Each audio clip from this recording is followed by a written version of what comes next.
नमस्कार, मैं अन्वी शर्मा आज आपके सामने एक होली की कहानी प्रस्तुत करना चाहती हूँ, क्योंकि अभी होली आ रही है और आपको होली की कहानी पता है। एक बार की बात है, एक बार एक प्रहलाद जी थे।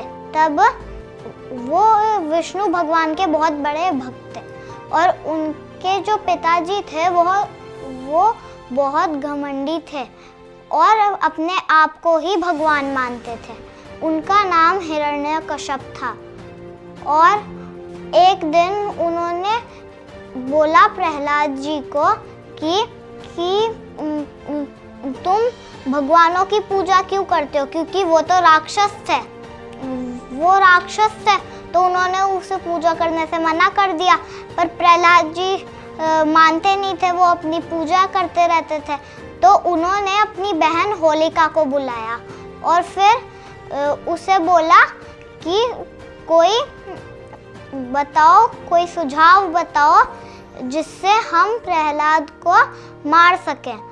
और फिर उसके बाद होलिका ने बताया कि मेरे पास एक चुनरी है जिसको ओढ़ के अगर मैं आग में बैठूंगी तो मैं जलूंगी नहीं। तो फिर अगले दिन वो आग जलाई और फिर होलिका को बिठाया आग में और फिर उसके बाद साथ में गोदी में प्रहलाद जी को बिठाया और फिर आग जलाई और फिर उसके बाद तभी वो चुनरी प्रहलाद जी के ऊपर आ गई और होलिका जल गई और प्रहलाद जी बच गए। फिर उसके बाद हिरण्यकश्यप ने प्रहलाद जी को मारने के खूब प्रयत्न किए और फिर उसके बाद उन्होंने विष्णु भगवान से बोला कि भगवान, अब तो मैं परेशान हो गया हूँ, ये मुझे आपकी पूजा भी नहीं करने देते हैं। फिर उसके बाद विष्णु भगवान नरसिंह रूप लेके आए धरती पे बहुत गुस्से से और हिरण्यकश्यप को एक वरदान मिला हुआ था, ना ही वो धरती पे मरेगा, ना ही वो आकाश में, ना ही वो देव से मरेगा, ना दानव से, ना मानव से और ना ही जानवर से। इसलिए उन्होंने नरसिंह अवतार लिया और ना ही वो दिन में मरेंगे, ना ही वो रात में मरेंगे। इसलिए फिर ना ही वो घर के बाहर मरेंगे, ना ही वो घर के अंदर मरेंगे।